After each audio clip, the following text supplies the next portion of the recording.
Hello everyone, welcome to online class. My dear students, in the previous video we have just started the lesson glimpses of the past or the view of the past, and we have seen these first two topics, the matters, and then we had seen the company's conquest. Okay, and in the previous video we have understood how the Britishers tried to conquest India, or thus tried to defeat the kings and became they took the power. Okay, because they have the superior weapons with them, they have the weapons, so many kinds of instruments they have with them. So the kings are going to ask the help of the help of the Britishers. Why?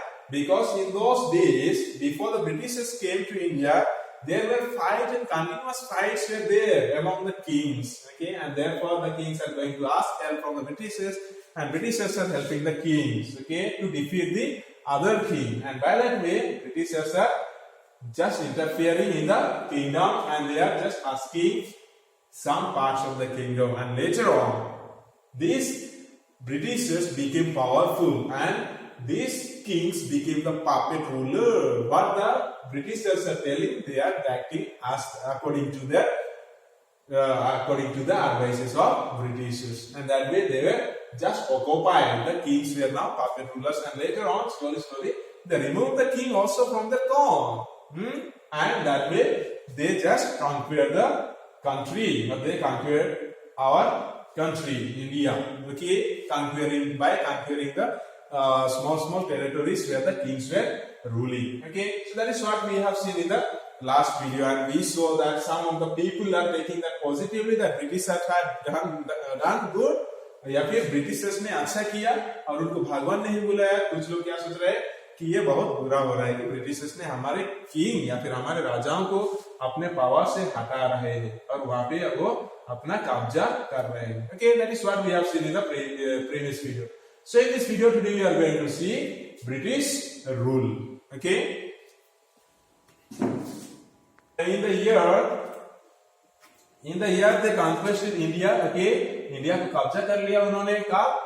1857 to 1849 they conquered India. Okay, now and also their British rule, when they started their British rule in India in 1765 to 1836, we are going to see the British rule, how they were trying to adopt the rules in our country and what were the rules. We'll just see.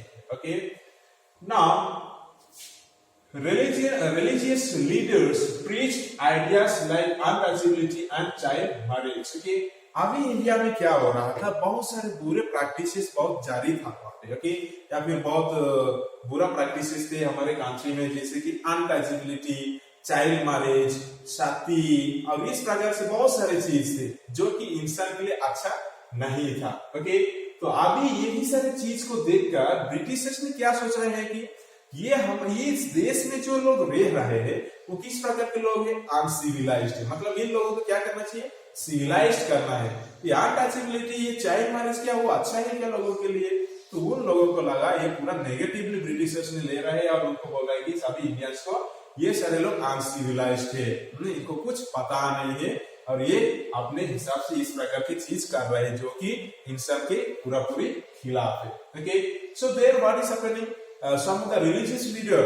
Okay, जो religious leader जो है, हमारे धर्म के गुरु जो है, उनको क्या लग रहा है, जो वो प्रीचिंग कर रहे, अनटचेबिलिटी को प्रीचिंग कर रहे, मतलब अनटचेबिलिटी होना चाहिए. यहाँ पे ब्राह्मण थे, वैश्य, शूद्र and all these things were there. Okay, so ये जो शूद्र जो थे, नीचे कास्ट के लोग थे, उनके साथ अनटचेबिलिटी प्रैक्टिस किया जाता था. ओके, ब्राह्मण के घर ये शूद्र नहीं जा सकता है, इस प्रकार की चीज से. और यहाँ पे अभी ब्राह्मण जो है, जिस कुएं के पानी इस्तेमाल कर रहे हैं, वहां पे शूद्र अगर जाकर उसको टच किया तो उसको क्या अपशगुन माना जाता था. ओके, तो इस प्रकार की जो चीज अवेलेबल थी उस टाइम में, तो उसी सारे चीज को कौन प्रीचिंग कर रहे थे, ये जो धर्म के गुरु थे वही लोग प्रीचिंग कर रहे थे. तो अभी ब्रिटिशर्स ने बोल रहे हैं कि इस प्रकार का प्रैक्टिस जो है इस देश में वो बहुत बुरा है और इसकी वजह से ये लोग सिविलाइज नहीं है, ये लोगों को पता ही नहीं है कि इंसान क्या होता है और ये सारी चीज क्यों, why all this things, and therefore the Indians are uncivilized, they were calling. So when they are calling the Indians uncivilized, that time क्या हो रहा है, उस टाइम में भी क्या हो रहा है कि जो हमारे धर्म गुरु जो है उनका रेस्पेक्ट क्या है, अभी काम हो गया। कि अभी इंडियंस लोगों को लग रहा है कि ये जो गुरु लोग हैं जो हमको प्रीचिंग कर रहे हैं, बहुत गलत चीज हमको प्रीचिंग कर रहे हैं, गलत चीज हमको बता रहे हैं। तो उसी तरह से उनका क्या हुआ, रेस्पेक्ट जो है वो कम हो गया। Okay, their respect was reduced, okay, or suppressed there. Then here what the gurus were preaching, let us see. Anyone who crosses the sea loses his religion. Okay, anyone who crosses the sea loses his religion. मतलब क्या है यहाँ पे कि कोई भी ये नियम के अनुसार या फिर हमारे धर्म के अनुसार नहीं चलेगा, उसको क्या है, उसको धर्म से निकाल दिया जाए, मतलब उसको सोसाइटी से निकाल दिया जाएगा। Okay, whatever. Now there is untouchability is there. Untouchability is there. If anybody is just disobeying this untouchability, okay, किसी ने उसका डिफाइन कर रहा है या फिर डिफाइन कर रहा है, मतलब डिसोबे कर रहा है, तो उसको क्या है, सोसाइटी से निकाल दिया जाएगा और बहुत सारे चीजें किए जाते फिर। एंड चाइल्ड मैरिज जो है, ओके, चाइल्ड मैरिज जो है उसको child marriage, what is that? The students, the children were given into marriage when they are at the age of 9 years, 5 years, 6 years, 11 years. At that age, they were getting married. All these things were preached by the religious leader और धर्म गुरु के जरिए से preaching किया जाता था। Okay, all the misery in the world is due to the woman. अब यहाँ पे ये बोला जाता था, और ये धर्म गुरु जो थे वो क्या बोलते थे, हमारे देश में, हमारे गांव में जितना भी मिसेरी है, जितना भी बुरे चीज है, बुरे घटनाएं होते हैं, वो किसके लिए होते हैं? ये औरतें लोगों की वजह से ही होता है, या फिर ये वुमेन लोगों की वजह से ही होता है। मतलब ये वुमेन का बर्थ, मतलब इस घर में संकट आना, इस प्रकार से वो प्रीचिंग करते थे धर्म गुरु। तो जब ब्रिटिशर्स में इसे बोल रहे हैं, तो ये धर्म गुरु के खिलाफ बहुत सारे लोग आवाज उठाने लगते हैं। Then the truth was that Indians had lost self-respect. The British scorned them. अभी एक सच्चाई तो ये था कि ये इसकी वजह से, यही सारे प्रैक्टिसेस की वजह से इंडियन लोगों का क्या था, उनका रेस्पेक्ट जो था वो ऑलरेडी खत्म हो चुका था। इस प्रकार का प्रैक्टिस की वजह से उनका रेस्पेक्ट जो था वो ऑलरेडी खत्म हो चुका था। और वो किसने किया था? ब्रिटिशर्स scorned them, और ब्रिटिश ने उनको कब्जा कर लिया था या फिर उनके ऊपर राज चलाने लगा था। ओके, देखो यहाँ पे कैसे, the natives are unworthy of trust, incapable of honest. यहाँ पे ब्रिटिशर्स बोल रहे हैं कि ये जो नेटिव्स जो है ये कैसे है, वो अनवर्दी है, मतलब उनके ऊपर हम ट्रस्ट ही नहीं कर सकते, या फिर वो कोई भी ऑनेस्ट नहीं है, कोई भी ट्रूथफुल नहीं है। ओके, सबके सब कैसे फाड़ू लोग है, इस प्रकार से बोला जा रहा है, तो सबके सब डिसऑनेस्ट है, they are unworthy of trusting. Okay, then true your honour but I am honest, and here one of the India is saying that true your honour, आप सच बोल रहे हैं महाराज, लेकिन मैं यहाँ पे किस प्रकार का आदमी हूँ, ऑनेस्ट हूँ। कैसे ऑनेस्ट हूँ? मैं आपका सभी बात मानता हूँ, एक पपेट की जैसे, ओके, एक पालतू कुत्ता की जैसे, आप जो बोलेंगे वो मैं करने के लिए रेडी हूँ, इसे बोल रहा है। Okay, and is not able to understand why. Then being merchants, the British wanted quick profit, their heavy taxes forced farmers to abandon their fields. Okay, now being merchants, now we saw that these Britishers came to India for the purpose of trading. Okay, so they are all merchants and they are all businessmen, so they wanted to have quick profit. उनको जितना profit होगा और जितना जल्दी उनको ज्यादा से ज्यादा प्रॉफिट होगा उतना ही उनका फायदा होगा, तो वही वो देख रहे हैं। तो उन्होंने क्या किया, अभी ऑलरेडी हमारे राज्य को या फिर हमारे किंग्स को ऑलरेडी कब्जा कर लिया है उन्होंने, या फिर उन्होंने पावर ऑलरेडी ले लिया है, अभी उनके हाथ में है सभी पावर, इंडिया का पावर है। तो उन्होंने क्या किया, अभी टैक्सेस को बढ़ाने लगे, टैक्सेस बढ़ाने लगेगा तो उनका ट्रेड भी या फिर उनका बिजनेस जल्दी या फिर ज्यादा से ज्यादा होगा। सो दे increase the taxes, and in this when they increase the taxes, what happened? Some of the farmers are facing problem, they are not able to pay the tax. Okay, उनका टैक्स इतना बढ़ गया कि उनको फार्मर लोगों को ये जो टैक्स है ब्रिटिशर्स का वो देने के लिए भी मुश्किल हो गया। कैसे मुश्किल हो गया?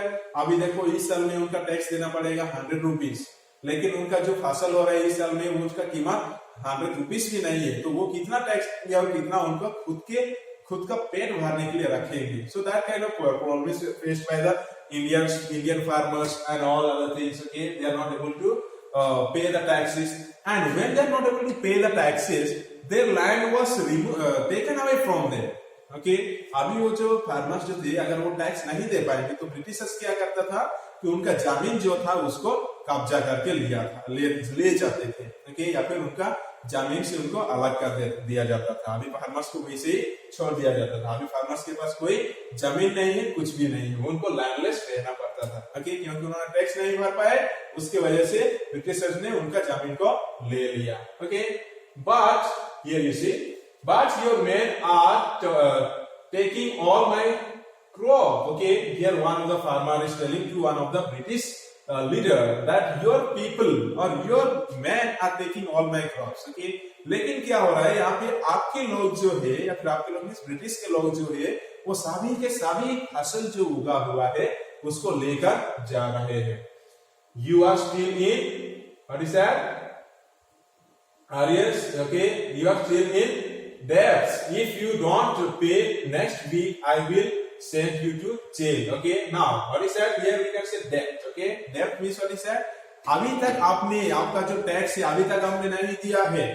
अभी तक आपका कर्जा बाकी है या फिर आपका जो टैक्स है वो बाकी है. अगर आपने नेक्स्ट वीक नहीं दिया तो मैं क्या करने वाला हूँ, आपको जेल में भेज देने वाला हूँ. I will send you to the jail if you are not giving in the next week.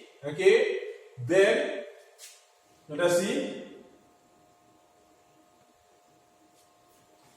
Still, the British invented other methods which gave them more profits. Okay, still then, that is one method in order to increase their profit was that increase the tax.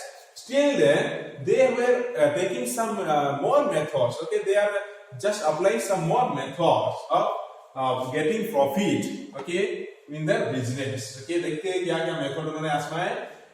The goods, okay, manufactured in England should not have any import duty were brought into India. Okay, and they are thinking what? Now what they are doing in the business, they are taking all the raw materials from our country, from India, like cotton, okay, indigo and other things they are taking from India only, and they are just manufacturing in England, in their country. Okay, India से सभी raw materials लेते हैं और वहां पे England में उसका manufacture होता है या फिर वहां पे चीजें तैयार होते हैं और फिर से वो इंग्लैंड से वही चीज को तैयार करके यहाँ पे इंडिया में लाके बेच रहे हैं. तो जब वो यहाँ से लेते हैं तो ओके, जब वो वहां से इंडिया में लाते हैं तब उनको क्या देना पड़ता है कि इंपोर्ट फीस देना पड़ते थे, यहाँ पे कुछ पैसे देने पड़ते थे. ओके, टैक्सेस देना पड़ता था. ओके, वो that is called import duty. Okay, import duty means वो बाहर के देश का जो चीजें आएगी हमारे देश में तो उनको इंपोर्ट ड्यूटी देना पड़ेगा, तभी उनका चीज को हमारे देश में सेलिंग करने के लिए अलाउ किया जाएगा. तो उसकी वजह से क्या होता था, उनका उतना प्रॉफिट नहीं होता था. तो अभी ये ब्रिटिशर्स क्या सोच रहे हैं कि ये जो ड्यूटी है, ये जो इंपोर्ट ड्यूटी या फिर ये जो फी या फिर ये जो पैसे हमको भरना पड़ता था उसमें भी पैसे नहीं भरना चाहिए, वो भी फ्री में हम इंडिया में क्या कर सकेंगे, व्यापार कर सकेंगे. Okay, we'll take the things, raw materials from India and we'll just manufacture in our country and then again that thing will come to India for sale. Okay, and that will be without cost. Okay, then a good idea and one of them is saying, yeah, that is good idea. ये तो बहुत अच्छा है, इस तरह से हुआ तो हम बहुत प्रॉफिट कर सकते थे. The East India Company's laws began to cripple India's industries. तो अभी ये जो ईस्ट इंडिया का जो कानून बनाया उन्होंने, ये जो सिस्टम बनाया उन्होंने, तो हमारा इंडिया में जितना भी इंडस्ट्रीज थे, जितना भी छोटे छोटे इंडस्ट्रीज थे, okay, industries, handmade industry, handicraft and all other things were there that were getting down. और वो सारे के सारे क्या होता है, धीरे धीरे बंद होता गया, क्योंकि उन्होंने क्या किया, अपना देश से लेकर सामान को ब्रिटेन में बना रहे थे और वहां पे लाकर यहाँ पे कम दामों में बेच रहे थे. तो अभी इंडिया का जो चीज बन रहा था इंडियन इंडस्ट्रीज में, उसका प्राइस बहुत ज्यादा ही था और वहां का ब्रिटेन का प्राइस, मतलब ब्रिटिश का या फिर ये इंग्लैंड का चीज जो इंडिया में आ रहा था उसका प्राइस क्या है, बहुत कम था. इसलिए ज्यादा से लोग इसको खरीद रहे थे जिसका प्राइस लो है और इंडियन मेड गुड्स का प्राइस हाई है. तो अभी इंडियन गुड्स का प्राइस का कोई भी डिमांड नहीं रहा और वही इंडस्ट्रीज में इन्होंने इस तरह से पॉलिसी लगाए कि इंडस्ट्री किस तरह से वो वहां पे बंद हो जाए। और अगर इंडस्ट्रीज इंडिया का इंडस्ट्रीज बंद हो गया तो उनका ही सिर्फ इंडस्ट्री रहेगा इंग्लैंड में, तो वही सिर्फ सप्लायर रहेंगे, तो उसमें कितना फायदा हो सकता है। Okay, then inevitably famines followed, okay, between 1822 and 1836, okay, and of lack of Indian style of starvation, okay, and 15 lakhs of Indian died of starvation, okay, and here lakhs of Indians, okay. Now what happened at that time? There is a problem is there with the farmers, okay, with regarding the taxes, and again problem is there regarding the industries. So at that time there was also a famine. Famine means what is that? दुष्काल पड़ गया उस time में, इसलिए 1822 and 1836, और उसमें बहुत सारे Indians क्या हुए, अपना जान दे बैठे। Starvation means without eating food और लैक ऑफ फूड के वजह से उन्होंने अपना जान गंवा दिए। Okay, and here let us see the British policies ruined the exports, artisans and their business। अभी ये जो ब्रिटिश का पॉलिसीज जो थे, ओके, ब्रिटिश का जो नियम जो था उसके वजह से क्या हुआ, ये जो आर्टिस्ट जो थे इंडिया की, जितना भी आर्टिस्ट जो थे अपने हाथ से अपना हैंडमेड चीज बना रहे थे, वही सारे उनका बिजनेस भी क्या हो गया, वहीं पे रुइन हो गया, मीन्स वहीं पे तबाह हो गई, ओके, स्टॉप हो गया। और अभी ये जो इंडियन के आर्टिस्ट जो थे वो भी अपना काम नहीं कर पाते थे, क्योंकि अभी ब्रिटिशर्स ने इस तरह से चीज किया कि जिसमें अभी इंडियन का इंडस्ट्रीज या फिर इंडियन का आर्टिसंस को कुछ भी काम नहीं मिल रहा है, और वो अपना काम कर रहे, अपना कपड़े बना रहे या फिर कोई भी चीज बना रहे, उसका मार्केट में प्राइस ही नहीं दिया जा रहा है या फिर उसका मार्केट में डिमांड नहीं है। ओके, उसकी वजह से वो अभी अपना काम भी छोड़ने लगे हैं, और अपना काम छोड़ देंगे तो उनका जीना हराम हो सकता है, या फिर उनको 2 वक्त की रोटियां भी नहीं मिल सकती है, मींस मुश्किल हो जाएगी 2 वक्त की रोटी पाने के लिए। Okay, so my dear students, in this video till this much, and in the next video we will see the next, that is Ram Mohan Roy about। Okay, so you just see the pictures and just try to understand these events, how it is taking place in the country or in our history। Okay,